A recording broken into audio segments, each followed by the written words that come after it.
Is Shauna the only one on yes line? Good morning. Morning, Shauna. Sure. Hi. Is there someone else there? Just us. I think it was an echo. Okay. I guess I don't need to hit the first couple of bullets, the Zoom etiquette and the privilege of the floor. Approval of the minutes from the August 8th meeting. I would ask Kim that you endeavor to get those out a little sooner. That's tough to, I had to read them first thing this morning. So, any comments on the meeting minutes? Motion. Motion. Any second? Second. All in favor? Aye. Aye. Hey.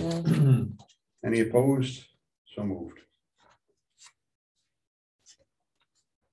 So I guess this morning it's a conversation about solar.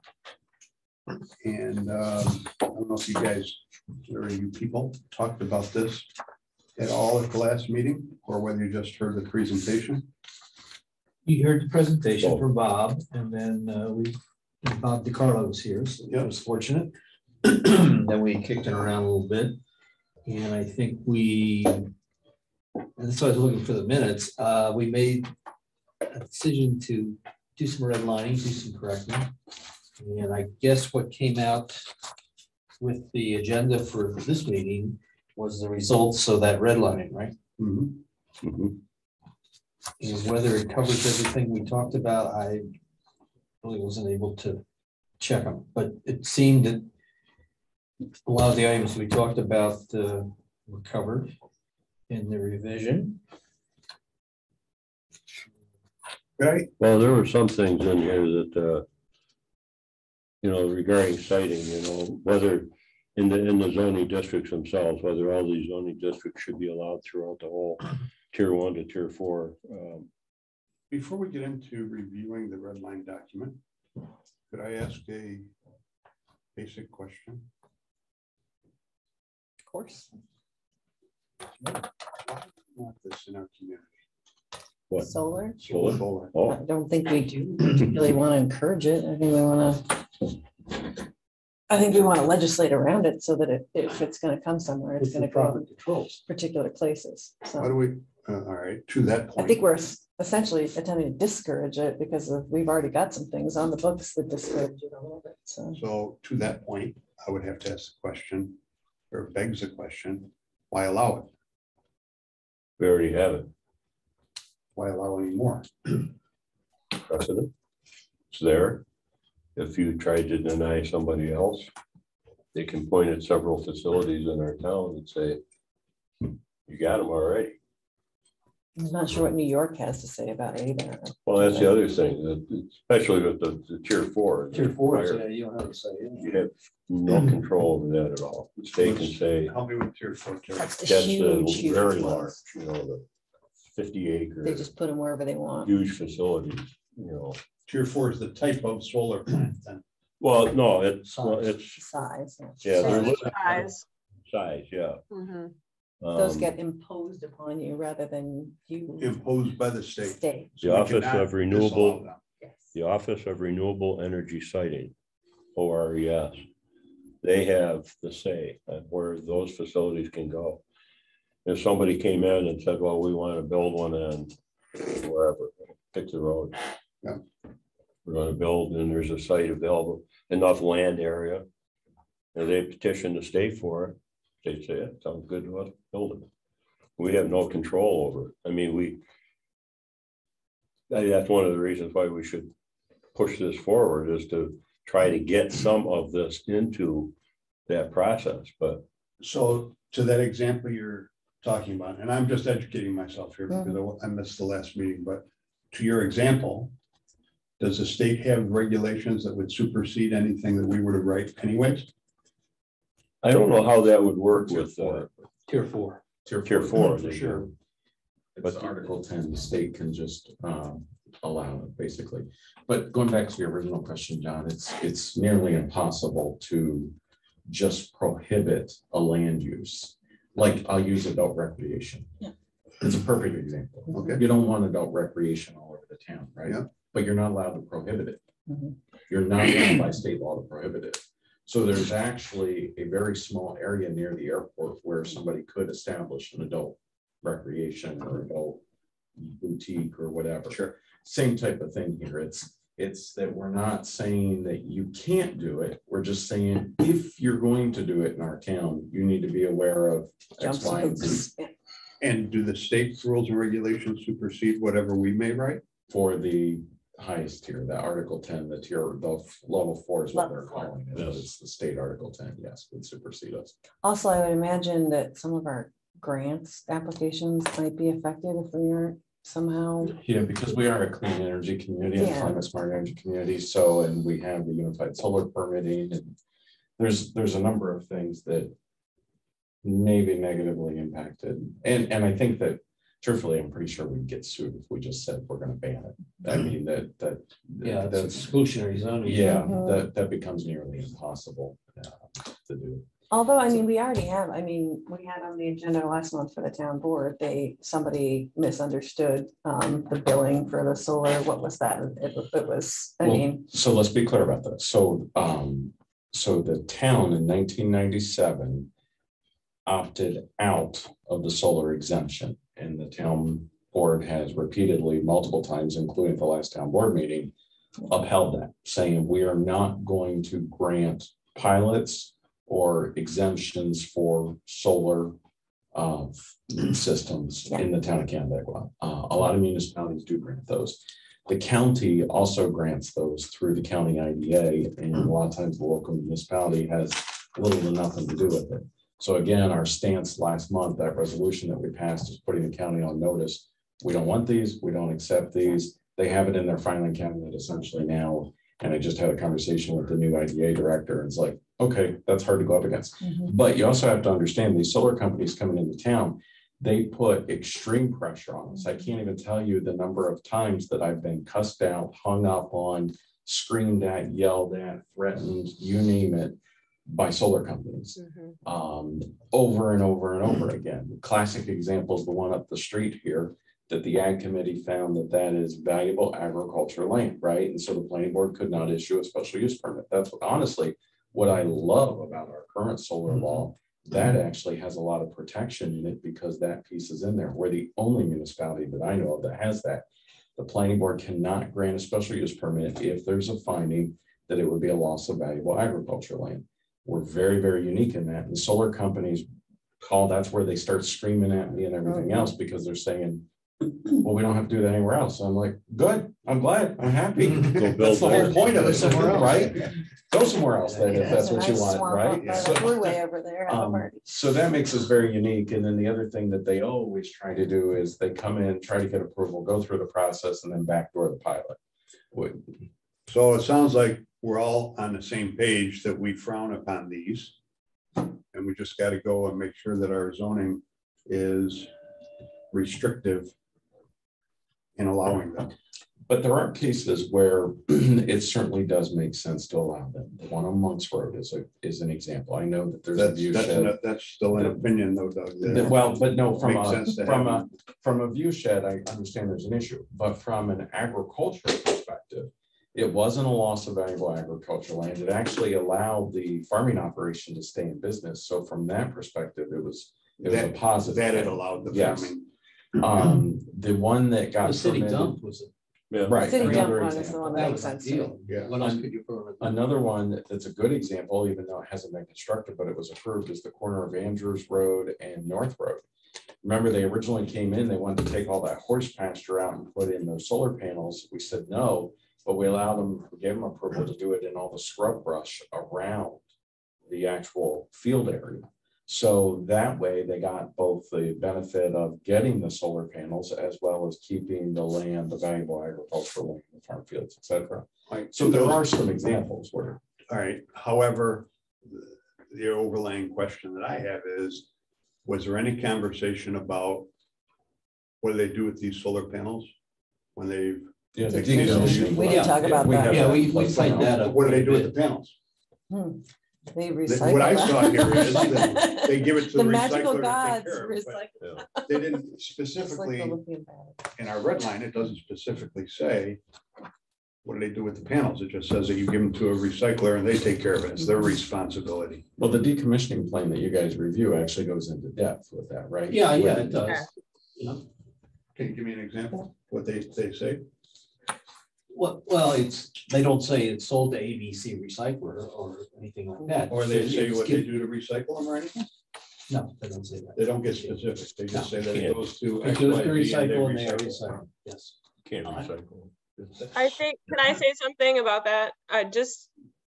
These big solar projects, many of them are just starting to be decommissioned. It's been time that's passed. It's been 30 years. So I think that we're going to find more information about where these panels are going to be going in the future, because the first real big solar farms are now coming offline. So there's going to be more information about that, where they go. But I think it's a concern environmentally for sure. Yeah, from what I've read, and I haven't read a lot about it, but what I've learned is that they don't have any place to use these. So Well, they don't know I if think they're- this niche industry thing is you setting can do. up to take these things because they realize, as Sean said, that these things are now coming, their lifespans are expiring, Right. and they're going to have a surge of expired. And my understanding is that the material that they put in the ground is very toxic, and they're buying this product offshore, specifically in China. Yeah, most of them are made in China. They mine the material that they use to make these solar panels in China. You talking about the recycling Well, process or the installation of the? I'm talking about the panel itself is made When of it's a spent. very, when it's done, Oh, when it's being done, used, okay, it's a not- very not sit- toxic material. Not sitting in Canada, well, Right, on right, site, right. okay. No. It's- And They're They silken use it around wafer the that's poles. impregnated, and they're a lot like a semiconductor. That's what they are, really. And once the actual active material in there cannot be recycled. All the peripheral stuff you see holding them up, all the metal, all yeah, that, that can be. all that can be, yeah, Yeah. sure. Support mechanisms, stuff that holds the panels in place, sure, all that stuff, but the actual materials themselves, that's spent, that's gone. You've probably seen pictures of what they do with the blades off these big wind, Turbines. turbines. You bury them. Yeah. That's the only thing you can do, because you can't recycle. The material they're made from has no other use, at least at this point in time.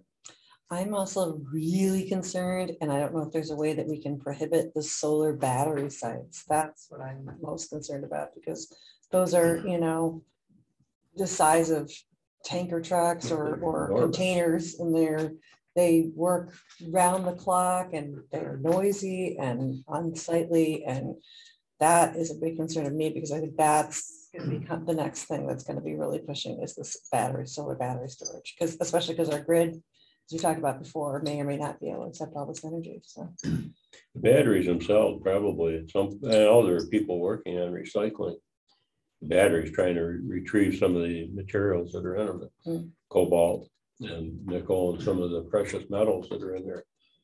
And precious metals that are used in various Right now, things like I think catalytic converters. You can get the platinum out of it.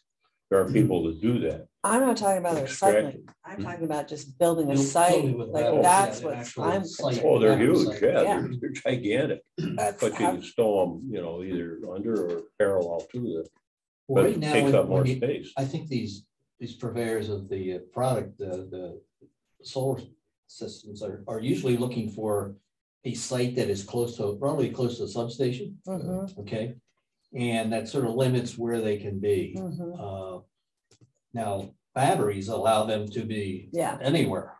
So I think maybe through limiting the use of batteries in the town, that would also restrict where the sites could be, because if they're far away from a substation, Doesn't make sense. less chance it's going to be built. And second of all, I think you have the right to preclude batteries. I hope so. 'Cause that's, For me, I think that's extraordinary. important. And I think that's going to be what's really coming up right now. I mean, it sounds like that's Yeah, where from they Bob's really are. research, Bob LaCourse's research, he said batteries are a big thing now. Yeah. Sun doesn't shine at night. Or in winter, Or. which brings us or back to the point, why are we if you're building not- solar if you're not things in New near a York? But anyway. Substation, you gotta have a place to put the energy. I don't, yeah, but I'm not so sure about that myself, but whatever. I don't know if the battery says you can put them any place. You still have to have an access point to dump the power into. Yeah. Being closer to a substation, whether they have batteries or not, I would think would be, where they'd want to site these things. But I mean, building the one that they wanted to build out here on New Michigan. 5 and 20, that wasn't near a substation. So I mean, it's. But would you want batteries? I mean, is that something that you'd be in favor of, a battery site? I don't know that it, if you take a chunk of land and you put these things on it, you put the batteries there, like you said, they look like a semi truck, that container on the back of a 53 footer, plunk down, and roll it alongside them. I don't know, maybe they would shield the rest of it a little bit, or I agree. I don't really believe that this is the answer to the future solar energy. I just don't believe in it. But I mean, with John, really, I've seen none of them in our area. You want to put them on your house, like the tier 1, fine. I'm comfortable with that too. That's your property. You do what you It's the want. farms that concern me. Yeah. Exactly. Well, and I think we got one of the things became very clear from our meeting last time as we were asking, about how much is the leasing acreage for farming right now. So if you're farming it, you're saying anywhere from $75 to $100 an acre for farming the land that you've leased. And they were saying these solar companies, maybe $1,500 an acre. So that's where That's the revenue to the landowner. to the Yeah. landowner. So 20 that's times. why the push is, it's more than 10 times, it's like 15 times. It's crazy. So that's why they're so attractive, because if you're not farming your own land and getting your own crops out of it, you're gonna make a heck of a lot more money leasing it for a solar project than for a farming project. So then, Or for a development, so. Wasn't the ag committee gonna relook at the Bob's draft, or how was that? I think have Bob- not, this is the first time I've opened this and seen Yeah. this. And the first thing that jumps off the page at me is this first section: waivers and appeals can be requested in accordance with Town Code 165.13. And when I look that up, that gives the planning board the authority to waive any of these things, and we've never talked about that, so. Right, I didn't send this out to any other committee until we kind of worked through it a little bit more. no worries. That's what we want to do is, review it and beat it up and make sure we get the right product when we're done.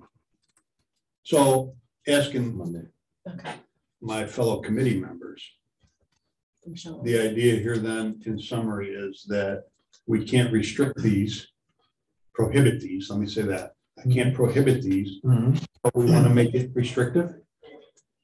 I would agree with In that. summary, Yes. Well, we want to tighten up on what we have in the books now. I think that's why this whole effort started, was that there was concern in the planning board that after working with a couple of these sites, that there were a couple of questions that came up as to, the ordinance in its current, or the regulations in its current form, and there's ways we can improve it. And so then Bob took it upon himself, and he was, spent a lot of time doing a lot of research, and came up with what he thought was the improvements, and he ran it by the Ag Committee. There were some concerns from the Ag Committee. There were some concerns from our attorney. Chris had some concerns. I think one of the things that I would just say that I see exactly what you just said, Chuck, is these companies, these solar companies push the planning board just like they've tried to push me and others. Even like the guy that we had an attorney for a solar company that said the town code doesn't define valuable agricultural land, so therefore you're going to have a problem. No, we don't have a problem. We don't have to define it. We intentionally left it like that. We have an ag committee, we have planning documents, and our town attorney is 100% confident that that will hold up in a court of law.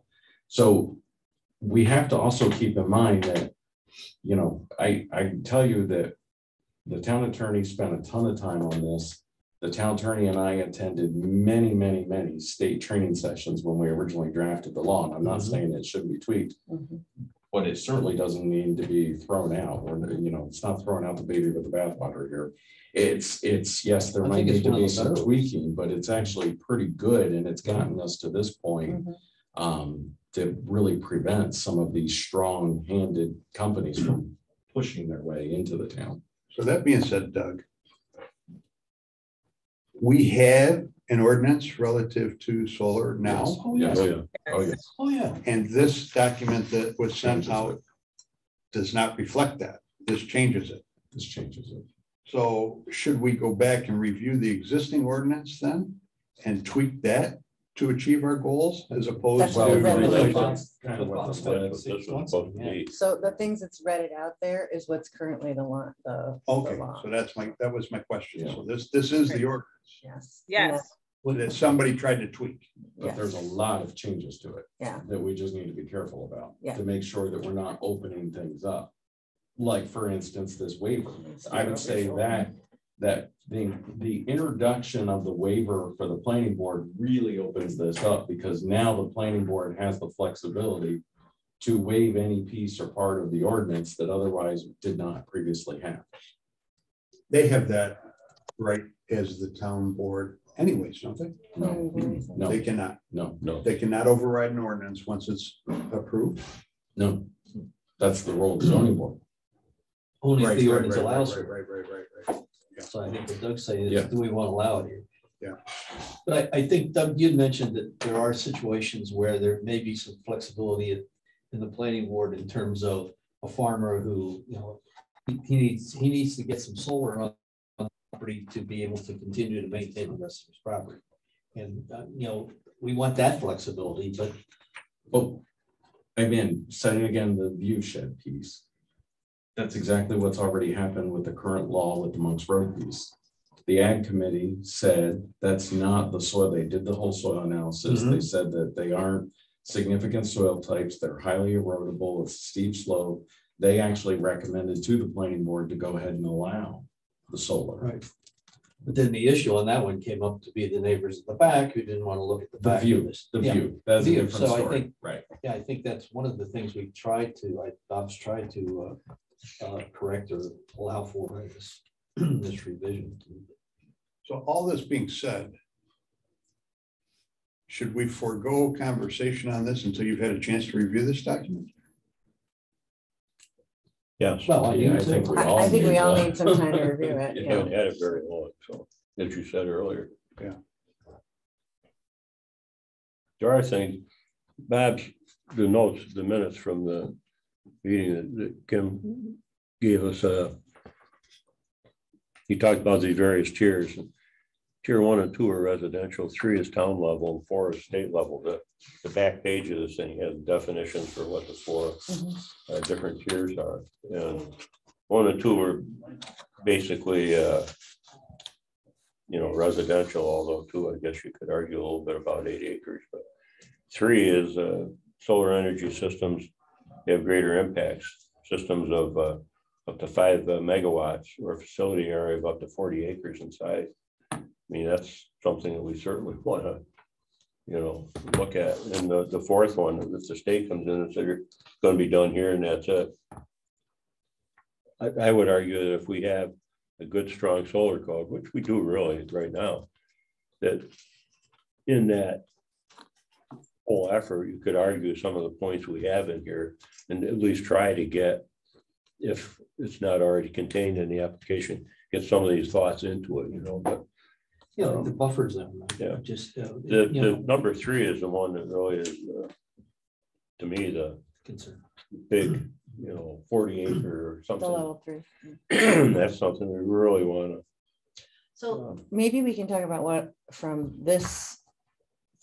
these minutes, what were the most important things for each of us to be addressing in the code? So when we're looking at it, we can figure out if those are being addressed or not. So for me, that's the large scale battery. That's, I don't think we have much in the current code on that. And that is for me, my number one to Well, the get battery addressed. portion, I think, Yeah. right, so we The large we scale. already have, in the town code already talks about small scale, roof mounted. There's Mhm. already a process for that, large Mhm. scale. That's the one thing, Chuck, and I know that Bob spent a lot of time on this, but I get he's delineated this tier 1, 2, 3, and 4. But I don't see in his proposal how he's overwriting the existing code relative to make this all mesh. It seems like a hodgepodge to me.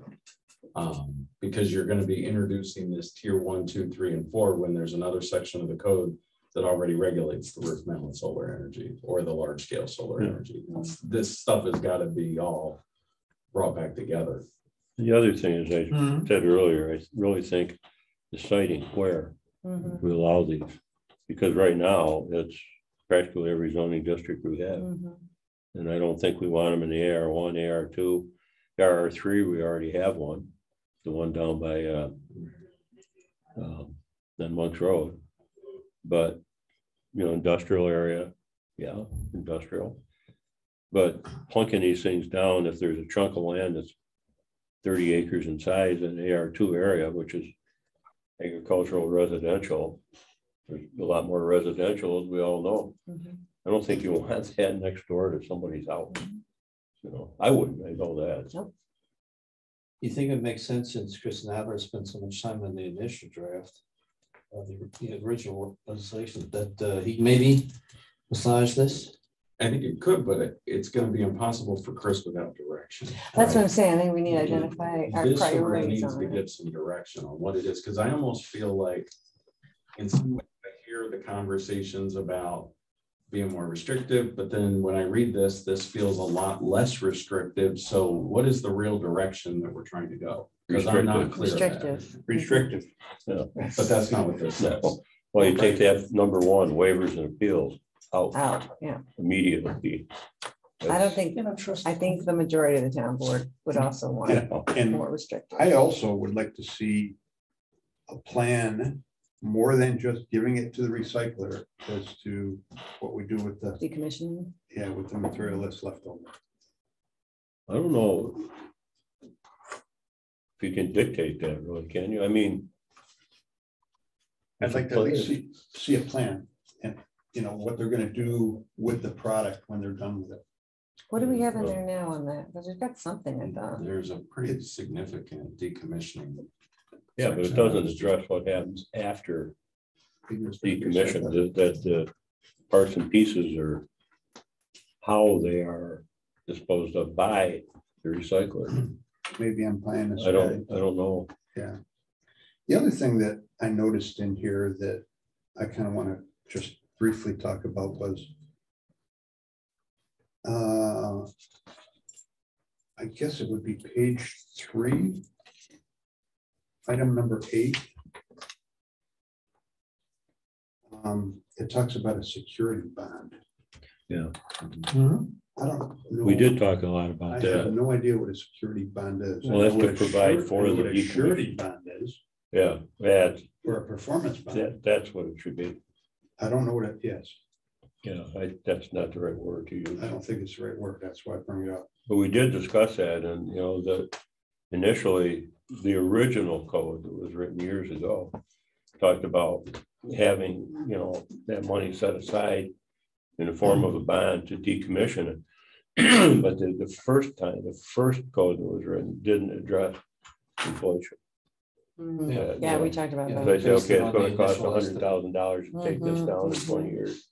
Okay, supposed to buy for 100. Yeah. Well, 20, that's gonna be 2 million in 20 years. You know, so. And I'd just as soon see an irrevocable letter of credit. Yeah. However, if we said a surety / performance bond and or irrevocable letter of credit, I'd be much more pleased with that.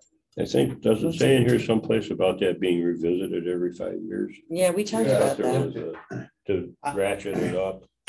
What's a performance bond? I don't even know what that A is. performance bond is guaranteed, and I want to talk about that in terms of commercial projects in Canada also, but it's a guarantee that the contractor, I'll Okay. call it in this instance, performs per the agreement What that they he said they would has with do. the town. Okay, And an insurance company guarantees that performance. So that if that contractor goes out of business, the insurance company Pays is for it. responsible for finding someone, an entity that will continue to perform. And if they cannot, then they're financially liable. we should For look for that that with our loss. CCA. Say birdcage. You know what I mean? Like- I.e. birdcage. Yeah, uh-huh. No, but seriously, remember the CCA, those people in the city went out of Yeah, business. for We this should one, Look at that for that. landscaping, all those. We only do that on residential projects. No, we don't. We do that on any of them that the I mean, planning board. I mean, Well, it's planning just board can being, require it's for any- just soil and erosion control. No, landscaping, planning board can Well, require landscaping, that. yeah. on But I think anything. what I'm talking about is Completing surety. structure. completing construction. To it, well, there's Completing some state construction. laws, I think that'll kick in, John. I think that's all. We need to talk about. Okay. That's Chuck's a eyes broader just got really conversation. big over there. Want to limit development? That's the way it goes. Not that, you know what? Not necessarily. No, I know. That's What it would do would be limit development to entities that are financially capable of performing. yeah, it would filter out the, fly by night or Yeah. whatever you want to call it. Okay, back to the solar. people This that is a are- big the people topic. that are Less financially capable of performing. Fly by night. Yeah.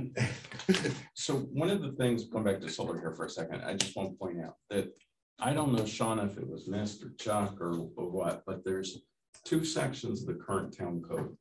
220.62.2, which is large scale solar energy systems, and 220.77.1 solar energy. And it feels like the proposal that we have from Bob tries to incorporate changes in 220.62.2, the large scale, but it doesn't really reflect the process and the changes in 220.77.1. There's got to be, that's where this whole thing needs more work. Mhm.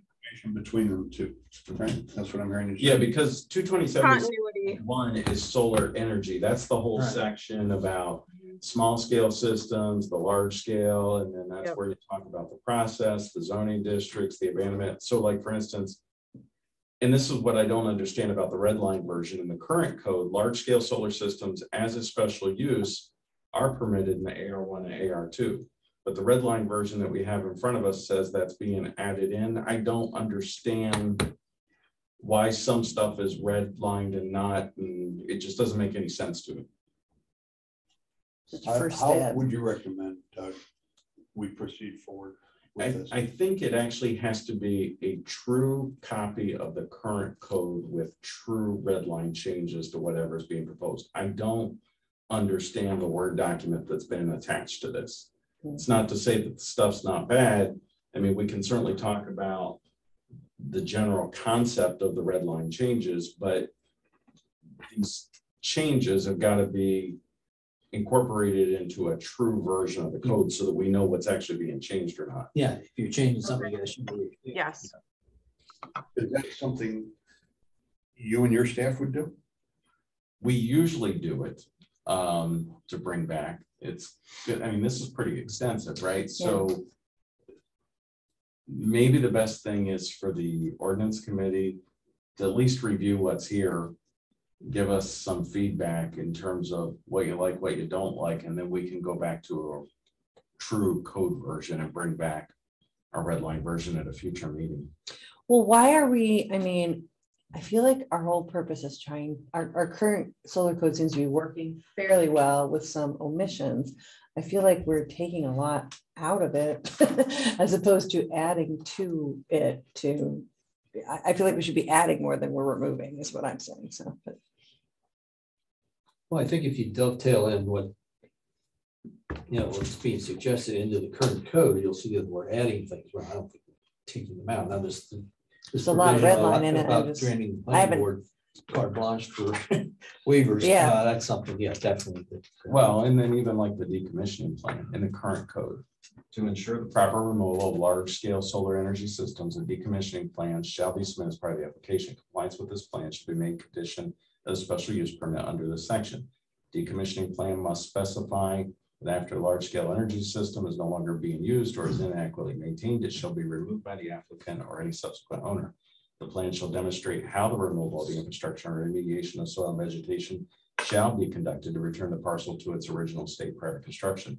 The plan shall also include an expected timeline for execution, a cost estimate detailing the projected cost of executing the decommissioning plan shall be prepared by a professional engineer. Cost estimations shall take into account inflation. It's actually in there. Removal of large-scale solar energy systems must be completed in accordance with the decommissioning plan. If the large-scale energy system is not decommissioned after being considered abandoned, the town or the town's duly appointed representative may remove the system, restore the property, and the town may impose a lien on the property to cover those costs to the municipality in addition to other remedies available to the town.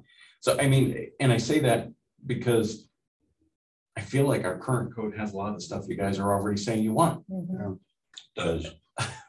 It does. Yeah. I don't really, we could spend the next hour and a half going through this thing, but Mhm. I don't see the point in it. I think Who created this red line? Bob did. Bob, didn't he? Bob Bob was DeForest, the planning board. It planning was a board. concern that he and Gary had, well, it originally started out was, is the town benefiting from the solar? The town residents benefiting from the solar production that we're seeing placed in the town. Local solar. And then it was, okay, maybe we should, we should go through and amend our, and then we started talking about the 4 or 5 projects that we've done. There were some questions and concerns that, well, maybe it could go either way. So maybe we should have that tied down in the ordinance regarding scenic views, larger buffers, possibly. These are things that the current code didn't include. So the thing sort of evolved from there. And Bob, I had assigned planning board members different projects, and Bob volunteered to look at the solar. And he, like I said, spent a lot of time doing research and all that. But Mhm. yeah, I agree with Doug that without seeing it in the code that we currently have, you can't really see what the changes are Mhm. and to what degree they're either positive effect or a negative effect. So I think that Doug suggested once we give staff some guidance as to what we'd like to see, then we could possibly Yeah, and I come mean, up with a even, revised draft. and truthfully, maybe Chris Nadler needs to do a re-educational of what the current code is. Mhm. Maybe to the planning board and see if there's still stuff. I mean, like, for instance, on C8, under the special use permit standards in the current code, it says the planning board must approve the decommissioning plan. The planning board shall require the applicant or property owner post an automatically renewing surety bond for construction, maintenance, and the removal of the solar energy systems. That's already in there. That's a And we've done security that. bond again. Yeah, Yes. that was the 4 or 5 projects. Right. So some of the stuff that we're talking about, I mean, it's literally already in there, and the planning board is supposed to be doing that. And I know that you have them, the ones that are there. I think some of the things that have been mentioned already, like the siting, the various zoning districts where these larger systems could be allowed, the buffering, any addition to the decommissioning plan, making sure that inflation is highlighted in the code that we, finally adapt. Those kind of things we've mentioned already. Taking out the waivers appeals can be requested in accordance with 165.13. There's some direction. I mean, that's the thrust that we. Well, so, yeah, I mean, And battery question too. I think in I'm summary, just what you're trying to saying summarize it is, all. Yeah, it let's take seems, the existing ordinance and tweak it a little bit exactly. and not Red deal with line a it. wholehearted rewritten. Well, so ordinance. does everybody agree? Let's just, I just flat out ask, does everybody agree that zoning, there should be some sort of zoning restriction that's important to Terry? Does everybody agree on Yeah. that? Okay. Well, so give me some direction on that, because currently it's allowed in AR1, AR2, and R3, as well as the R120, R130, SCR1. And take out AR1, AR2 at least. Okay. R120. R1. Take it all. I gotta look at the zoning map behind you, Terry. So that's small scale, large scale, yeah. What's the light green, the AR1, mints, what? Large scale is allowed in the AR1, AR2. Oh, this? What's the mint? Yeah, Industrial R3. Is it our AR2? R120 is not. The large scale is not allowed in the R120, small scale is allowed in the R120. Well, yeah. Small scale being residential, rooftop or backyard. Right. Yeah, we're just talking about the large scale, Yeah, so. so that's fine, but AR1, AR2 are where you're more apt to find somebody wanting to site it. Doug, I know Larger you're already noticed, so facility. I'm gonna block you. One page. So currently, it's This is allowed, AR2. it's currently allowed in AR1, AR2 for large scale. Let's be AR1. specific. AR1, AR2, CC. Can we go back and talk about that a little bit, Doug? Sure. Which part? Yeah, just slide this over a second. And Terry. So now if we say that they're not allowed in AR1 and AR2, we're prohibiting That's the whole thing. farmers Mhm. from installing solar farms that might generate more revenue to them than farming does, Yeah, I think, right? That's Yeah, that's what you're doing. I think we still have to allow AR1 and AR2. And I thought I heard you say, Doug, that in one of the instances that we have allowed, save the farm. Yeah.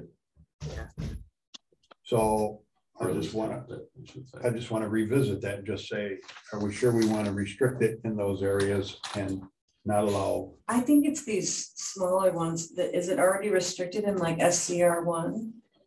Large scale solar is not permitted in SCR1 currently. Is it allowed in RLD? Because I know there's No, 50 acres Yeah. that could No, it's not. provide a nice solar farm in effect. I'm only Like clear cut I'm only development kidding, Kim, so don't put that in a minute. is being recorded, Ken. For the recording, that was only a joke. So, I don't know, maybe there should be some, I mean, we've got a lot of protection in this area for, you know, the strategic farmland and now the ag overlay. And all Oh, yeah, the that. provision of valuable farmland too, that restriction. So anything that's valuable, I mean, I think if we're gonna send it somewhere, it should be here. Maybe, I don't know. they take AR1 and AR2 out, there's not a whole lot left. Yeah, it's not, because that's There's this. R3 and down this, below here. and this. If And we the small took- industrial. The way this current code is written, if you were to strike AR1 and AR2, you would only be allowing it in the CC, community commercial, the industrial, and the RR3 would be the only places it would be allowed. Tell me what's our It's other R3, three. I haven't found it yet. RR3 is the rural, it's all this gray. The area. gray down This there, Yeah, I don't want to encourage. which is where the one Monk's Road is. Monk's Road, Yeah. I don't, in the R3. that's, of all the areas I want to take out, that's got a lot of scenic view shed in that and two are area. in the industrial upland county retention. Well, the planning board always has the ability to regulate due to the scenic view shed as part of the secret process. Yeah. So, What? Just an idea struck me. What if we just said, do we say it's not allowed in the scenic view shed? Yeah, that's what I would it's like not to do specifically personally. prohibited. Well, I think that it should be prohibited in the scenic view shed. That is something that I would like to add personally. I would agree with that. Well, That'd be So- mostly in the R3. Yes. well, I would get that. Not a whole lot of acreage in the industrial. Or it maybe in the land visible Commercial. from Canandaigua Lake, Which is a scenic view shed. basically. Not always, but often. Pretty much. Well, yeah, they're in it, but I mean, there's other things in the scenic view shed that aren't in the land visible. So I want to go back to the AR1 and AR2. I mean, I think that that's the majority of the conversation. Do we want to say it's prohibited in those areas? That certainly That's a huge step. makes it extremely restrictive. To farmers. No, to solar companies, because that's the areas that have the larger acreages. Well, it's the bulk of the acreage in town. Right. I mean, you look at the map, I mean, that's, the light green here is what? 2/3 of the Majority of the total town, acreage in town. Right. Doesn't leave an awful lot area left for solar farms. Oh, that's what you wanted, right? I just want to be sure. I mean, if. Well, you know, a farmer that wants to supplement his farm income or lack of, you know, maybe there should be some escape mechanism in it for that, you know, that you allow that to up to a certain size. I'm thinking out loud. Well, that's kind of, I gotta say, I don't want many solar farms either, but I really would be very concerned with taking all of that out of the possibility, as opposed to allowing the planning board and the ag committee to review the parcels for what's important and make an informed decision on a parcel by parcel basis, because You do want to or don't want to? I prefer it to be available and reviewed and just overall saying nobody can do it in these areas, because I mean, we can't just sit here in a room and look at that map and go, well, we know everything that's in this light green and dark green is not something we want solar to be on. I mean, it's really, I don't know. I think that takes away a lot of people's land rights to do that. But plunking down a 40-acre solar farm Not what I in an want. area where Mhm. people have built houses already, Mhm. just because there's 40 acres available. No fairness into those people that thought they'd be able to enjoy what they have. Agreed. How do you balance those two, you know, that's a question, I guess. I know next to me, there's 40 empty acres, got corn on it now. Mhm. Across the road, there's 20, Mhm. and it kind of slopes down, faces the south. I don't want it there either. I just don't know if that's How do you do that? going to really, I mean, taking those out of Yeah. any possibility of consideration massively affects some property owners. I Our think, area has a lot of farms in it, a lot of farming, but it also has a lot of residential, so. Shauna, you have a comment? I do, it's something that has been happening, inquiries that are being made and the sketch plans that we've seen. This is land that's being leased to farmers, so the property owners are absentee from what I've seen. They're not, the people who own these properties are leasing to farmers. So the farmers already be taking, they don't have any say in this decision. It's the property owner that's making the decision. Every piece that we've seen so far is leased to a farmer. So they have no say, honestly.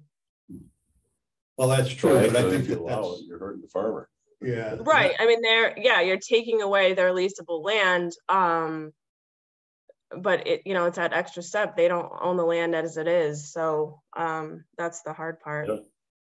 Well, the area that two families that own property near me, total about 60 acres, they're leasing it out to, for corn and soybeans now. And that's, whatever income they're getting from it, they own the land. Pete DeHaan is getting the corn and the soybeans on it. Yeah. Mm-hmm. It's not him. So if you allowed a solar farm to be built in an area like that, in essence, you'd be harming him because he doesn't have that land available to him anymore. So Right, absolutely. Delicate balance we're trying to strike here, I guess. Yeah, and I keep hearing also, I know AMP Solar has said, well, it's good for sheep grazing and beekeeping. Well, I don't really know any sheep farmers in the town. No. So right, so that value, I think Doug's point to valuable farmland, it's very, very subjective. It really is. It depends on the farmer. Well, it depends on the location too, right? We talked a little bit about this, and I hear this many times over the years, and talking to our local farmers, as well as ag markets and everybody else. Hypothetically, a 50-acre parcel of cropland that may not have the best soils on it, but it's adjacent to 250 acres that's already being farmed, is more valuable than a 50-acre parcel that they're going to have to pull up and then pull their plows up and then drive down the street a mile and then reset the plows again, right? So that's where that subjectivity that we have with the input of all of our planning documents, the ag committee and the planning board, that actually gives us a lot of flexibility. Yeah. So why don't we all look more closely at the zoning map and come up with which areas we would want to allow it in? How's that? I think Adeline, I appreciate what you're saying, but I think we're going to get back down to the basic question of whether we're going to allow it or not allow it in AR1 and AR2. Yeah. I mean, that's, to me, I think we boiled down to that being the issue. Because that's where the significant acreage is that's gonna allow these large I solar mean, farms. you to can come in. probably convince me into it. I just think that's a big change. That's However, a big I change. reflect on our I'd like to conversation hear more relative people. to allowing residential Mhm, development in those same areas. mhm, Similar conversation mhm. in my mind. And we said we wanted to discourage that in those areas where the soils were best for farming. What's the difference? What if, because we have permitted uses as of right uses in zoning, we have specially permitted uses, et cetera. So the way the code currently reads is large scale solar energy systems are permitted. They're almost basically an as of right use in the CC, AR1, AR2, et cetera, RR3 in industrial.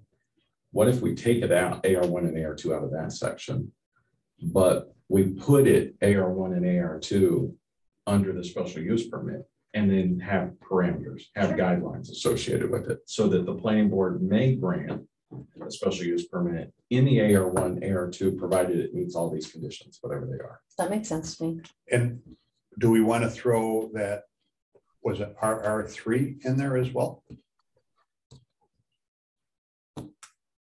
Maybe. That's the gray.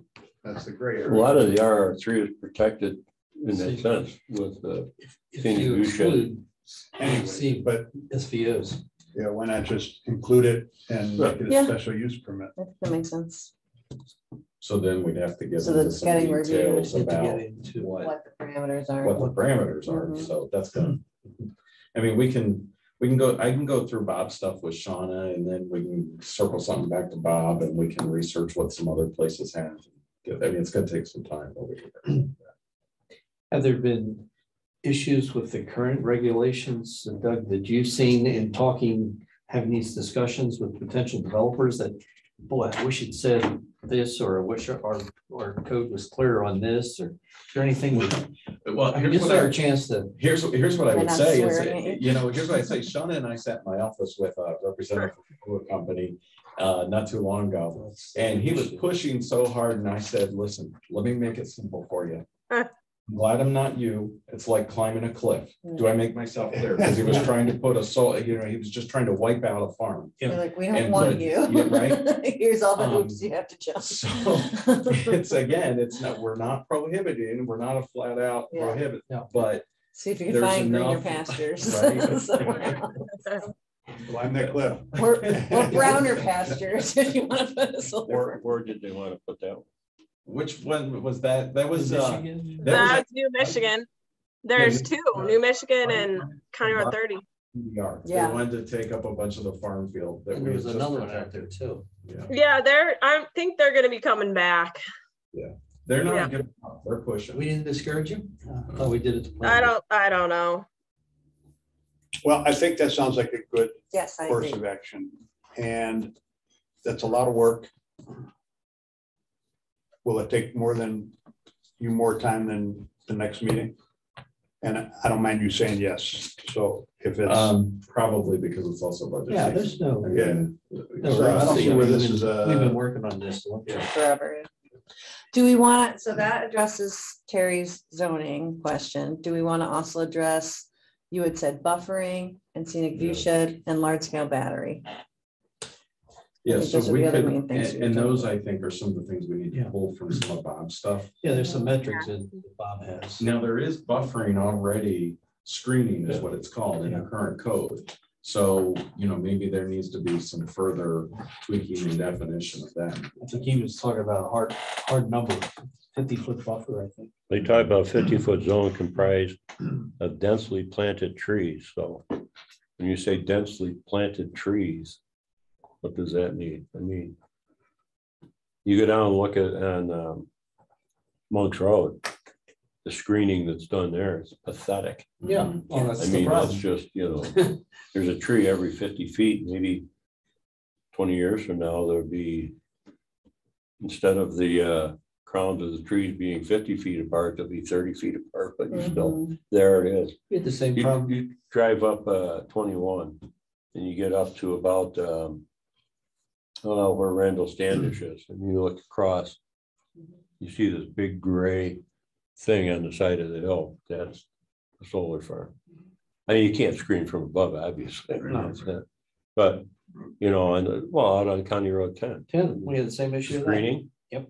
Yeah. It wasn't. So what does densely planted mean? But in that particular case, Chuck, didn't the planning board, I thought, waive the screening requirement? For No. the County Road 10? Well, that's where Ryan got into the thing about the birds and bunnies and deer. Mhm. being Yeah, able to continue the across fence. the- Mhm. And I think we wound up with decorative grass, high grass, which never got installed. And they kept getting mowed down, and I went around with Chris Jensen on that. So I think we had in there what worked, but it never got really installed and never really got maintained. Well, that goes back to your old bonding that you were talking about in the beginning, is, you know, if they're not fulfilling their obligations. What, Well, yeah. What there's a remedy do we performance have to bond make for that? the landscaping, then there's Yeah. also the bonding for the decommissioning. So Mhm. it's two different sureties. So how do we come back in a Were situation there like two that? separate for that? One for landscaping? So what happened to the landscaping bond? The money was just given back? Yeah, why? Who released it? Planning board. Why did you release it last? Planning board released Good it. job, Chuck. And so that is something though that, and I've caught a couple of them and we've had some conversations. I think we need a better Check. plan or something or other with these sureties, because sometimes they're getting released. I mean, and they're clearly not ready and the planning board's. Well, we get them because they've been signed off Yeah. by code and engineer. Right, exactly. We're not gonna go out and look at it. But, right, but I mean, at the end of the day, though, the planning board is the authority that gets to make that decision. And so the planning board really does need to be reviewing those, whether or not they agree with them instead of rubber stamping them. I mean, to be quite honest, I mean, we had a storm event down here a couple of weeks ago, and that same exact day, Morrell asked for a release of the soil and erosion control surety, and I laughed at him. It happens. It's, you know. I wonder, I mean, you might be able to, we don't get any referrals for ECB from planning board. You could always refer something like that back to check. I mean, if it's landscaping. Maybe, Well, but ECB is another sign off yeah, on the release. yeah. I don't have a problem with It would require code change, but. You're making points of what should be in Yeah, ordinance. what we're How about talking the about. removal of the fence, is that part of the decommission? Yeah, returning the site to its existing condition is what the current code says. Which also gets into the pre and post testing of the soil too, because that was Mhm. something else we didn't have, and Bob thought it would be a good idea. A lot of these, again, technical issues were things that David brought up. Right. Some of this, to be honest with you, I think we might want to think about, and we'll have to work through some of this, but some of the stuff that Bob is alluding to, I think might make more sense to be in a checklist as a requirement by the planning board Yeah. instead of in the code. I agree. That maybe there's these pieces and maybe it's standard conditions anytime you approve them. This is boom, boom, boom, boom, boom. Part of the parameters you were talking about, Yeah. special use permit. Mhm. There was a note in here, Doug, and I'm not sure whether it was part of the existing code or the modification, but that these would be considered, the zoning for these would be the same as an accessory structure.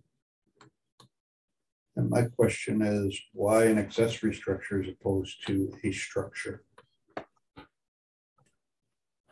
Generally, I don't know specific. Do you know how that's? Well, you just make a note of that. So That's all. I will generally, so Here it is, I see it. Setbacks, large scale solar energy systems shall adhere to the setback requirements for accessory structures Which Yeah. section? of the underlying zoning district as opposed to right. the structure. So think if you have a house already on the piece of property. Yeah. So this would be an accessory structure going onto the property having to meet, because they are different requirements. Are the They- accessory structures less limiting Yes. than the Structure. structure? Yes. Okay. That answered my question. And initially, when we started out with these projects, the stormwater management was an issue as to whether you had ground that was essentially absorbing water before, and you put these impervious panels on the things, and you've taken away, you've now concentrated the water. Well, then it runs off the panels, it goes into stone line ditches, it goes down the stone line ditches. And most of the applicants have now come with the regulations that the DEC has developed, I believe, right, Sean? Regarding stormwater management on solar projects, that, it's not as concentrated as what they think it, what it seems to be, because it's right. So, and I'll go back to my number one, which is regulating large scale batteries. I would personally, I don't know if it's possible, but I would like to just you could have a straight out say section, they're not yeah, allowed. And I don't know if that is legal or meets New York State code, but that I'd like to prohibit in every area except for maybe that area where the adult entertainment is in the airport. You could screen the adult entertainment. Would you, power up. It's a great idea. so I guess I go back to the same question. Would you allow the planning board the authority to do those in some instances or no? I would like not at all personally, but that's me. I don't think personally that we should rule them out, in that some of them are not as obnoxious as we think. I mean, some of them are actually fairly benign and small. However, Shauna, to that point, if that's the case, the planning board could review that, couldn't they? Right, that's the question. Right, that's the, yeah. Draft, and do we give the planning board the authority to grant that as a special use permit? Caroline, how do you feel about that? My concern is, does that open open a doorway into them? I personally would like defining clearly what a large scale battery installation is and size and everything else. I don't think there's anywhere in town other than Terry's adult entertainment area. What is the people have come in recently? Have they talked about the solar installation as well as batteries, or No, just solar? just solar. They battery isn't on their radar right now, but it will be. Well, the gentleman who was doing the training When we had the all-day training in June was very interested in talking to us about the large scale batteries. Yeah, So, I mean, that's it's their new thing that It's they're coming. excited about, sure. Mhm.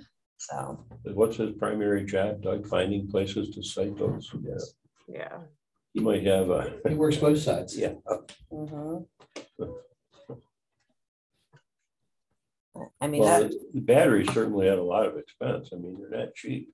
I mean, you look at the price of electric vehicles, it's adds significantly to the cost, but and you want I to talk don't know about if that's really going to decommissioning. happen every place, or is that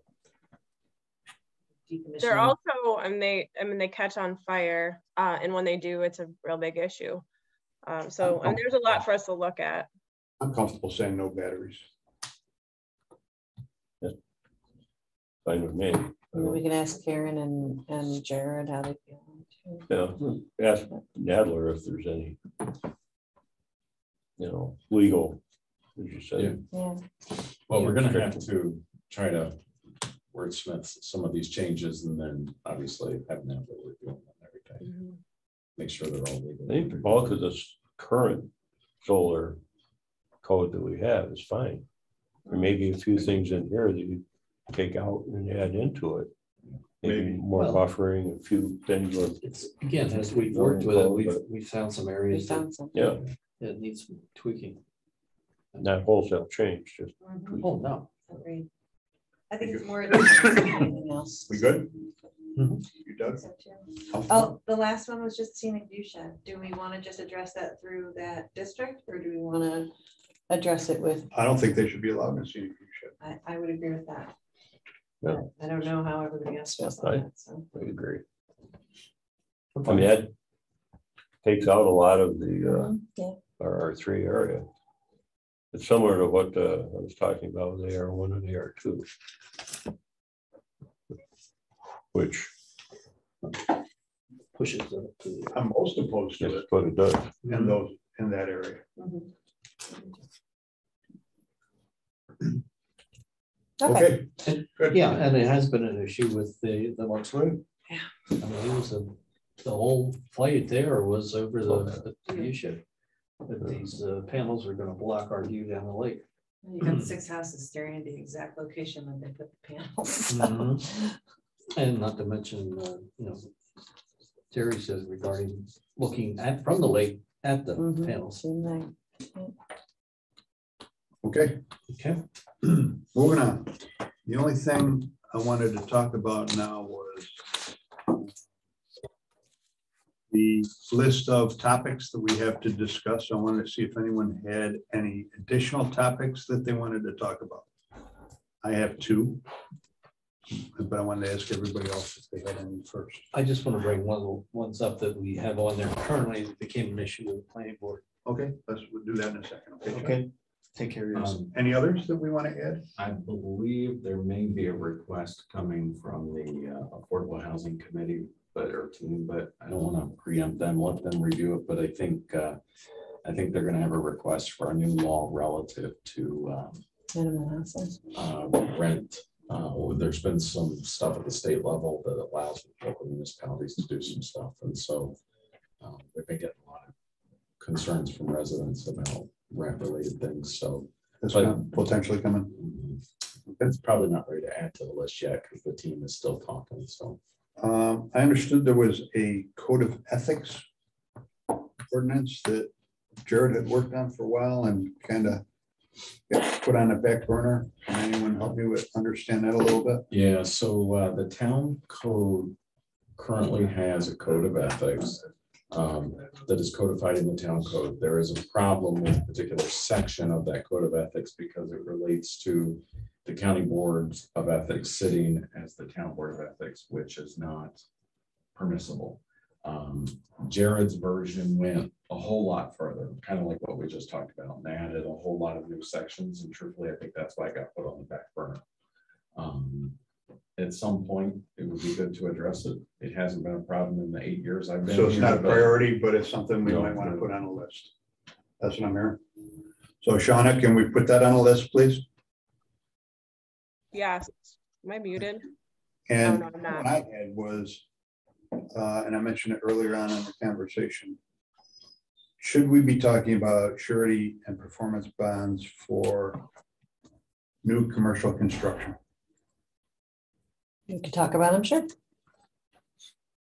that a viable conversation? Mhm. I think it's a worthwhile conversation. I think it's probably a prolonged conversation that we're gonna have a lot of research and everything. Yeah, I think Chris Navar has some comments on that. Isn't that everything on I this? know in some of our planning board meetings, people would reference the bird cages, we don't own a bird cage in town of Canandaigua. And whether that had to do with a project that we were reviewing or a development we were looking at, people were concerned that, that the developer is going to go bankrupt. And, as far as public improvements, that can be covered through the surety that we get, with the town. But as far as ensuring that the project gets completed, Chris had that's tough.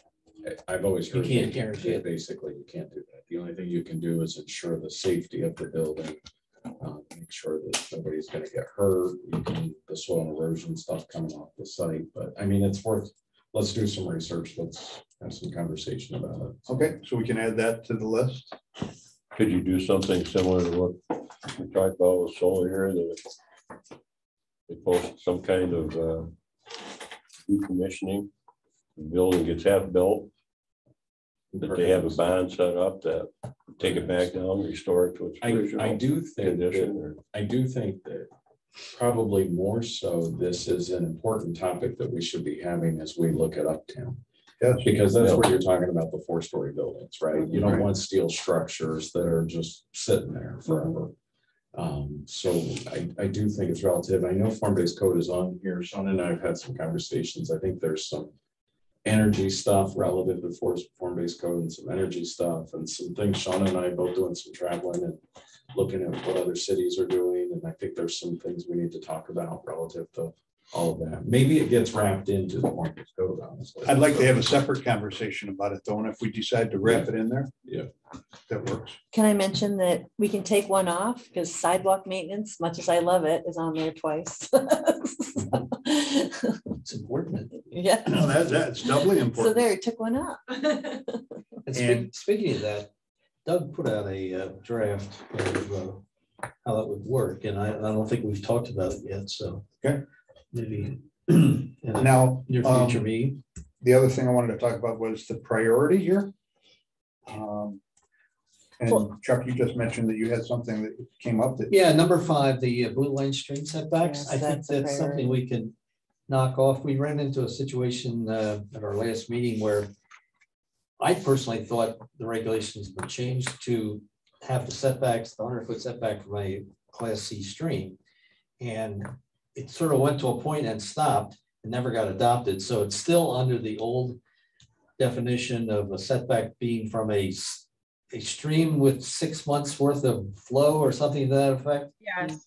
Which when Eric was here, he says, there's no way that I'm going to know whether a Which stream ones has are 6 months this? worth of flow. So let's just use the Class C stream that the DEC defines, which is also shown on one of our maps, and use that as a reference for requiring a 100-foot setback from that. Is that Now, that whether one it's right 100 there? or 150 foot. Yep, that's it. So that shows all the Class C streams. So they're, yeah, this thing had gone through, I know the planning board, they had sort of, Eric had run it by us and we were okay with it. And I'm not sure it was discussed at ordinance, but it never made it to the top of the pile where it was considered by town board. Okay, any others here that, So if we could resurrect that. I think it's not as much as a priority as much as it's easy too. I think the conversation on minimum home size may not be that long because that's something that helps the affordable housing group as well. okay, The subdivision law, I see it's on there, but Yeah. I don't, just well take it off, right? The town board, Yeah, we think so. well, no, the next Sort of, town board meeting, Yeah. well, Monday night. It's we've back. addressed it Yeah. as far as ordinance goes, right? Yeah, we'll take that off. So it's being considered in the form that we last looked at. The, With yeah, the the last grandfathering. Yeah, well, yeah, that section that allows the planning board in the, Gives the planning board more power. So, Right, yes, a race. everyone comfortable talking about permeability, pavers, stone drives and other mediums at our next meeting, as well as the, so that will take. That's a meeting or longer two. one. I was gonna say, yeah. And That's a Kevin longer Mulvaney one. will want to come to that. We had quite a conversation yesterday about why those should not be allowed. So. okay, That is a so longer one. That's gonna be a longer meeting. And have MRB here too. Yeah. It's the mechanics of porous pavement, how it works. do we want to address it sooner rather than later? Well, so what's our priority Whatever your here? priority is. The- You can talk about it, yeah, sure. I mean, Sounds like the blue line streams. I know it's something that priority. ZBA always refers to as, if you do porous pavement, we'll give you a possible. Yeah. Yeah, you sit on this. It might make sense to combine some things that work together. So if somebody's interested in a particular topic area, they're there. So for example, number 4, the building height in the RLD and Yes. the minimum home size, kind of a similar, world. The blue line stream setbacks does kind of go with the permeability or the sandy beach, I mean, I don't know if you want to try and combine things like that, but No, I think the blue line stream is separate. you just want to get it Don't confuse me done. Because it'll never get done. I think we should talk about the permeable pavers only in the sense that it comes up Up a all the lot. time, Yes. yeah. ZBA, Mhm. Comes up as ZBA, Agreed. All the comes up time. as ECB. Yep. I mean, it Agreed. comes up a lot. And I Mhm. think and we ought it's to, just that porous pavement, but nobody really defines what it is. Or Yeah, how it works. how it or works. Has to be maintained or. do you think, Doug, that we could get the appropriate parties here for the next meeting to discuss this? Potentially, I think one of the bigger or one of the most important parties, I think, is to have Kevin Mulvaney as long as his schedule. Okay, so we'll tentatively schedule this and then you can check with Kevin and make sure he can be here. You want to schedule it for next time? Sure, Okay. that's it. I mean, it's, Can we, Kimberly, can you Chris send that Jensen out would to be the a good ECB person. members, that meeting, so that they know? And we can send it, maybe send it out to the ECB, the planning board and the ZBA people. That's it. just So that they can, if they're available, they can come, because they're all seeing it. Yes, So. And maybe even Ag, I don't know, is Ag seeing that too? The permeable surface? they don't Mm-mm, comment on it. Okay, not really. ECB and the ZBA, Chris would be good. I think Kevin Mulvaney would be good. is it coming up so often just so that they have less areas of disruption and less, It comes up. you know, Oh, less the other- built They want to exceed the lot. Lot coverage lot that's coverage? allowed, That's why so it's coming up so It's often. coming They're up like, all well, the we'll time. do the lot coverage, but we'll have And then permeable driveway. ECB comments on all these projects. Yeah. And then one of the notes that they have regularly Yeah. is that permeable pavers would be a good solution. Yeah, Or something to that something to effect. offer. Yeah. And our, just so you know, our conversation yesterday, and Shauna was there and I stuff, was- is I listened. why that's not a good idea. Mhm. Right. The long-term maintenance is they do not. I saw that. I was with Kevin Mulvaney on the Yep. East Street and saw permeable surface not working. And then So, it creates flood. He came in for me, so yes, Yeah, it's more. that's the problem. I It's mean, more how do just the you- insulation, Right. you gotta look at the subsoils, whether it can absorb, yeah, there's a lot to it. There's a I lot have to There's a lot scoot, of I technical apologize. issues. Even if you do that, though, the long-term maintenance is the house changes hands and. Right. Yeah, sometimes the new owner People doesn't don't even know. know it's. know that it's permeable, exactly. They seal it. Okay. Sorry. I have to- All right. We good? Move we adjourn. Motion to close? Close. So Sure. moved. Thank you.